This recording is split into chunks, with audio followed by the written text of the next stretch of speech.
آپ فرماتے ہیں ریت وجود تیرے وچ سونا ایویں ہی نظر نہ آوے، انجواں دا پانی دے محمد ریت مٹی رڑ جاوے ہے۔ تمہیں کیا پتا حضرت ان آنسوؤں میں کیا طاقت ہے حضرت، میرا اتنا ہی ہوتا ہے اکھاں پجیاں سمجھو کم ہو گیا بس حضرت، وہ اپنی بھی کوتاہیاں میرے سامنے ہیں اور اس کی عطائیں بھی میرے سامنے ہیں، کتنا نواز دی۔ ایک گناہ جب ماں پیو دیکھے دیوے دیس نکالا، آئے آئے لکھ گناہ پیا میرا مولا ویکھے پردے پاوڑ والا، آئے کیا نہیں ہم نے کیا حضرت، کیا نہیں کیا۔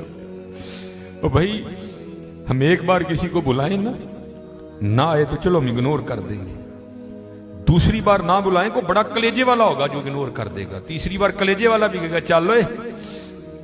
لیکن دیکھ لو حضرت جی 37 سال ہو گئے مجھے دن میں 5 بار بلا رہا ہے، میں نہیں جاتا کوئی نہیں، کوئی چھوٹی بات ہے حضرت جی، 37 سال 5 بار دن میں اللہ اکبر اللہ اکبر اشہد ان لا الہ الا اللہ اشہد ان محمد رسول اللہ ہے۔ عالم آ رہی ہے حضرت جی، تھانے سے صرف ایک سپاٹا میں آ کے یہ کہہ جائے نا بھائی 12:30 بجے تو نے تھانے میں پہنچنا ہے، تجھے ایس ایچ او صاحب نے بلایا، میں 12:30 نہیں میں 12 بجے تھانے میں جا کے بیٹھ جاؤں گا، لیکن کیا ہے دن میں 5 بار صدائیں آتی ہیں حی علی الصلاۃ،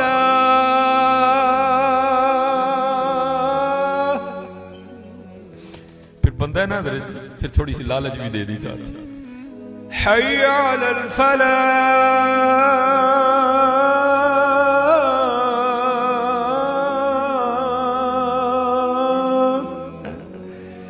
لیکن وہ کتنا بے وفا ہوں میں نہیں جاتا ہے، لیکن کیا ہے حضرت جی ہماری بے وفائی پر بھی وہ اتنا پیار کرتے ہیں، ہماری بے وفائی پر بھی وہ اتنا پیار کرتے ہیں، اگر ہم با وفا ہوتے تو کیا ہوتے حضرت، وہ ابراہیم علیہ السلام نے بسم اللہ نہ پڑھنے کی وجہ سے کھانا اٹھا لیا نا، تو وہی کیا آئی ہے ابراہیم نے کیا کیا، عرض کیا اللہ تیرا نا ہی نہیں لیا ہے، فرمایا مجھے بھی تو دیکھنا مجھے 70 سال ہو گئے ہیں، کھلا بھی رہا ہوں پلا بھی رہا ہوں، اس لیے حضرت جی کر لو آج کر لو حضرت، ٹھیک ہے جی۔ اور قربان جاؤں حضرت جی ہماری بے وفائی پر بھی وہ اتنا پیار کرتے ہیں، اللہ یہ لکھا ہے امیر المومنین حضرت سیدنا عمر بن خطاب رضی اللہ تعالیٰ عنہ، آپ کی خدمت میں ایک باپ اور بیٹا ہے، تو آپ کو پتہ ہے حضرت جی باپ بیٹے کی شکل ملتی ہے، کسی کی زیادہ ملتی ہے کسی کی تھوڑی ملتی ہے، کئی جگہ ایسے بھی دیکھنے کو ملتا ہے کہ بالکل ہو بخو ایک جیسے، جس کو فوٹو کاپی کہہ لیں آپ، وہاں بھی کچھ ایسی صورتحال تھی، صرف اتنا تھا کہ بیٹا جوان تھا، داڑھی کالی تھی، باپ بوڑھا ہو چکا تھا، جھریاں آ گئی تھی، داڑھی سفید ہو چکی تھی، شکل یہاں تک کہ امیر المومنین حضرت سیدنا عمر بن خطاب رضی اللہ تعالیٰ عنہ بھی حیران ہوئے بغیر نہیں رہ سکے، آپ نے فرمایا میں نے بڑے باپ بیٹا دیکھے ہیں لیکن جتنی مشابہت تم دونوں کی ہے میں نے نہیں دیکھا۔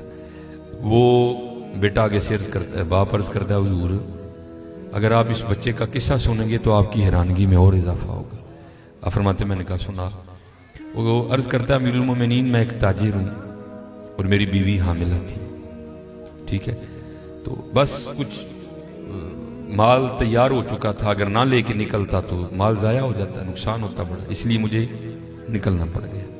تو جب میں نکلنے لگا نا تو اس کی ماں اور میری بیوی مجھے دروازے تک چھوڑنے ہیں اور دروازے پہ کھڑے ہو کے مجھے پوچھتی ہے آپ تو جا رہے ہیں تو آپ کی یہ جو اولاد دنیا میں آنے والی ہے اس کو کس کے حوالے کر کے جا رہے ہیں؟ تو اس کرتا ہے امیر المومنین میں نے دروازے پہ کھڑے ہو کے کہا میں اس کو حوالے کرتا ہوں اللہ کے، کس کے حوالے کرتا ہوں؟ اللہ کے۔ عرض کرتا امیر المومنین میں چلا گیا، جب وہ میں تجارت سے واپس لوٹا تو دل ہوا میں اڑ رہا تھا، بیٹا ہوگا تو یہ نام رکھوں گا، بیٹی ہوگی تو یہ رکھوں گا، لیکن عرض کرتا امیر المومنین جب گھر آیا نا تو آ کے کیا دیکھتا ہوں گھر مقفل، تالا لگا، میں حیران ہوا میری بیوی کدھر گئی، ہمسائے کے دروازے پہ دستک دی، پوچھا بیوی کدھر گئی، انہوں نے کہا وہ جب ولادت کا وقت قریب آیا نا تو تیری بیوی درد ذہ کی شدت کو برداشت نہیں کر سکی اور ولادت سے پہلے تیری بیوی کا انتقال ہو گیا، تو ہم نے اس کو دفنا دیا۔ ایک شخص ساتھ گیا، جا کر اس نے قبر کی نشاندہی کی، میں نے فاتحہ خوانی کی، اصالہ ثواب کیا، تو میں گھر آ گیا۔ جب رات اپنی چارپائی پہ لیٹا نا تو دل بڑا بے چین ہوا، دل چاہا کہ پھر بیوی کی قبر پہ جا کے نا میں فاتحہ خوانی کروں۔ اللہ آپ کو پتہ ہے حضرت حال یہ ہے کہ ہم دن کے وقت بھی ڈرتے قبرستان نہیں جاتے، تو رات کو جانا کوئی سوکھا کام تو نہیں ہے نا، لیکن کیا قدرت کھینچ رہی تھی۔ عرض کرتا امیر المومنین میں رات کو اپنی بیوی کی قبر پہ چلا گیا۔ جب گیا نا جا کے کیا دیکھتا ہوں، قبر سے شعلہ روشن ہے، آگ نکل رہی ہے۔ میں بڑا حیران ہوا، یہ تو بڑی صوم و صلات کی پابند تھی، اس کی قبر میں آگ کیوں لگ گئی؟ ارادہ کیا قبر کھول کے دیکھوں گا۔ میں نے قبر کھولی، قبر میں اترا تو کیا دیکھتا ہوں، بیوی کا مردہ وجود پڑا ہے اور یہ بچہ اس کے ساتھ کھیل رہا ہے۔ میں بڑا حیران ہوا، یہ کیا ہے؟ میں نے بچے کو سینے سے لگایا، قبر سے باہر نکلا تو غیب سے آواز کی آتی، بندے تو نے دروازے پہ کھڑے ہو کے کہا تھا میں دنیا میں اپنی آنے والی سولاد کو حوالے کرتا ہوں اللہ کے، ہیں ہمارے حوالے کر کے جا گیا تھا اس لیے زندہ دے رہے ہیں، بیوی ہمارے حوالے کر کے جاتا وہ بھی تجھے زندہ ہی دینی تھی۔ اللہ کر کے تو دیکھو، اللہ آج ہمارے لیے سب سے مشکل کام یہی ہو گیا کہ کر کے تو دیکھو۔ ہماری بے وفائی پر بھی وہ اتنا پیار کرتے ہیں، اگر ہم با وفا ہوتے تو کیا ہوتے ہیں۔ اور میں ایک آصف صاحب نے کہا اس کے بعد میں اب آپ کو یہ بھی بتاؤں وفا کرنے والوں نے کیا، میں نے کہا نا ہمارے لیے تو یہ 4 بال بڑے مشکل ہیں۔ کبھی آپ نے آج تک سنا آپ کو کوئی بندہ ملا ہو جس نے یہ کہا ہو جناب یہ داڑھی کے بالوں کی وجہ سے میری گردن میں درد نکل آئی ہے؟ وہ بیل ہر بندے کی جیب میں 1.5 کلو کہہ رہے ہیں، لیکن یہ 4 بال ہم سے نہیں رکھے جاتے۔ اب سنو ڈھیر لگا، میں ایک ہی بات آصف صاحب نے کہا ہے میں سنا کے، بابا صاحب آپ فرماتے ہیں، کیونکہ آپ فرماتے ہیں میں مرید ہونے کے لیے نا، یہ ماشاءاللہ عرس بھی جاری ہے، سلطان الہند حضرت خواجہ معین الدین چشتی اجمیری رحمۃ اللہ تعالی، آپ فرماتے ہیں بیعت ہونے کے لیے میں پہلے خواجہ صاحب کی بارگاہ میں گیا تھا۔ کہتے جب خواجہ صاحب کی بارگاہ میں گیا نا تو کہتے جب اللہ والوں کی مجلس میں جاؤ تو دلوں کو کنٹرول میں رکھو، یہ دلوں کے جاسوس ہوتے ہیں، یہ دلوں کے خیالات کو پکڑ لیا کرتے ہیں۔ کہتے جب حضرت کی بارگاہ میں گیا نا، یہ دیکھیں نا کرسی ہے، یہ پیچھے ٹیک ہے، لیکن حضرت کسی کرسی پہ نہیں بیٹھے تھے، آپ ایک درخت کے ساتھ ٹیک لگا کے بیٹھے تھے جو خشک ہو چکا تھا اور کٹ بھی گیا تھا، تنا ہی رہ گیا ہوا تھا، خشک ہو گیا ہوا تھا۔ کہتے جب میں حضرت کی بارگاہ میں گیا نا تو دل میں خیال آیا، اللہ بھائی چنگا ولی ہے، درخت نہ ٹیک لائے تو درخت خشک رہے، یہ کیسا ولی ہے؟ کہتے جب میں حضرت کی بارگاہ میں بیٹھا نا تو آپ نے درخت پہ نظر ڈالا تو سرسبز و شاداب ہو گیا، ٹہنیاں نکل آئیں، پھل پڑ گیا۔ کہتے پھر حضرت نے نظر ڈالی، خشک ہو گیا۔ 2-3 بار حضرت نے اسی طرح کیا، تو کہتے ہیں پھر مجھے مخاطب کر کے فرمانے لگے، فرید وہ تو فقیری کرنا ہے کہ رب نہ لڑائی لینا ہے؟ کہتے میں نے عرض کی حضور کیا ہوا؟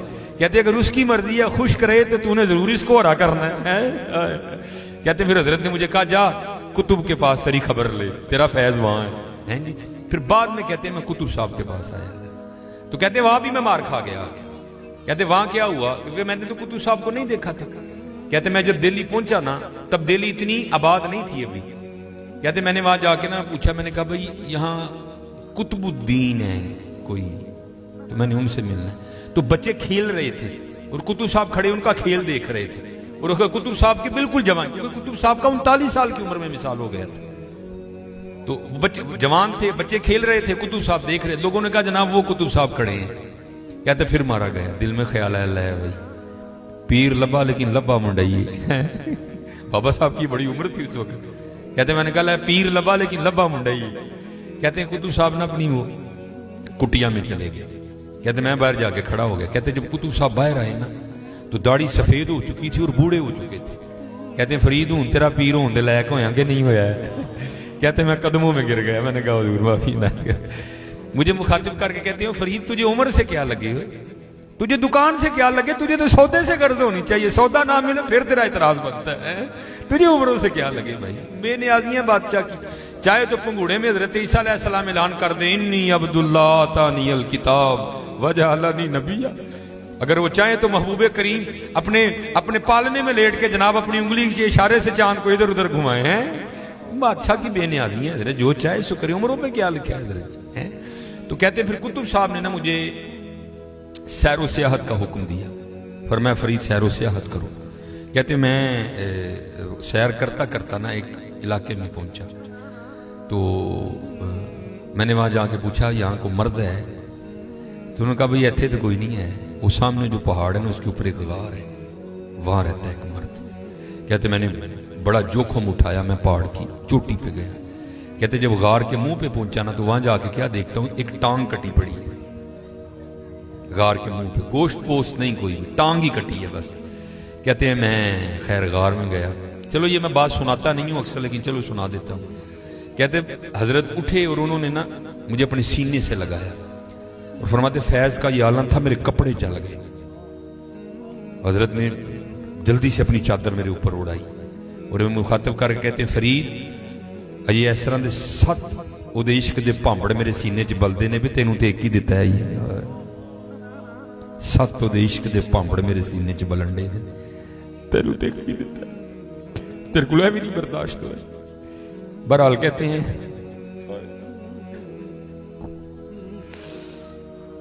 آج حضرت ہمیں ہر چیز سے عشق ہے, نہیں ہے تو اللہ اور اللہ کے بہت دور نکل گئے. کہتے ہیں حضرت نے نوازا, کچھ معاملات تھے, حضرت نے رہبری اور رہنمائی فرمائی, پھر مجھے اجازت ہو گئی. پہلے تو حضرت صرف کھڑے ہوئے نا, کہتے ہیں کیونکہ سنت ہے مہمان کو دروازے تک رخصت کرنے جانا. کہتے ہیں حضرت جب مجھے غار کے دروازے تک منہ تک رخصت کرنے آئے تو جب حضرت چلے تو حضرت کی بھی دائیں ٹانگ کوئی نہیں تھی. کہتے ہیں میں بڑا حیران ہوا, ایک ٹانگ غار کے منہ پہ کٹی ہے, حضرت کی بھی ایک ٹانگ کوئی نہیں, یہ کیا معاملہ ہے؟ کہتے ہیں میں نے عرض کی حضور یہ کیا ہے؟ تو فرماتے رو پڑے. کہتے ہیں فرید میری آزمائش آئی تھی اور میں اس میں فیل ہو گیا. کہتے کیا ہوا؟ کہتے بارشوں کا سلسلہ شروع ہوا, 7 دن بارش برسی. کہتے ہیں دھوپ نہ نکلنے کی وجہ سے غار میں اتنی سردی ہو گئی کہ مجھے لگ رہا تھا یہ سردی میری جان لے لے گی. کہتے ہیں 8ویں دن دھوپ نکلی, میں غار کے منہ پہ بیٹھا نا, دھوپ سے اپنے وجود کو گرم کر رہا تھا. کہتے کیا ہوا؟ میرا امتحان آ گیا. حضرت جی دعویٰ نہ کرنا کبھی بھی, اسی سرنگو سی ٹہنی پہ رکھ لوں گا 4 دن کی, نہ بلند شاخ ہوگی نہ گرے گا آشیانہ. دعویٰ نہ کر بیٹھی ہو کتے, جدن دعویٰ اس دن ہی امتحان ہے. بس غلام ہی رہی ہو. غلامہ دے کی امتحان ہونے نے, امتحان تے جرنیلاں دے تے وڈے ہوندے نے, غلام ہی رہی ہو. کہتے دعویٰ کر دیا تھا عشق کا تو امتحان آ گیا. کہتے ہوا کیا, میں غار کے منہ پہ بیٹھا تھا تو پاس ایک دوشیزہ گزری, حسین و جمیل. کہتے بس